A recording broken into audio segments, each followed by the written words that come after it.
तमाम लोगों के मन में एक ख्याल होता है कि आप पीएफ से पैसा कैसे निकाल सकते हैं। तो आज की वीडियो में मैं बताऊंगा कि पीएफ से पैसा आप कब निकाल सकते हैं और कैसे निकाल सकते हैं। तो ईपीएफओ कुछ खास कंडीशन में पीएफ से पैसा निकालने की अनुमति देता है, लेकिन अगर आप गलत कारण बताकर पैसा निकालते हैं तो बाद में आपको ईपीएफओ जो होता है वो आपसे पैसे वापस भी ले सकता है। चलिए कंडीशन जानते हैं कि किस कंडीशन में आप पैसा निकाल सकते हैं।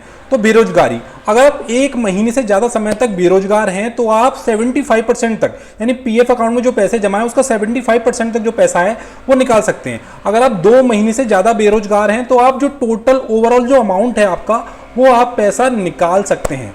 दूसरा है कि पीएफ खाता खुलवाने के 3 साल बाद अगर आपको घर खरीदना है या बनाना है, होम लोन चुकाने के लिए आप पीएफ बचत का 90% तक जो अमाउंट है वो निकाल सकते हैं। तीसरा है मेडिकल इमरजेंसी हो जाए, अगर आपके घर में कोई परिवार में कोई सदस्य बीमार हो जाता है या गंभीर बीमारी से ग्रस्त हो जाता है तो आप पीएफ से पैसा निकाल सकते हैं।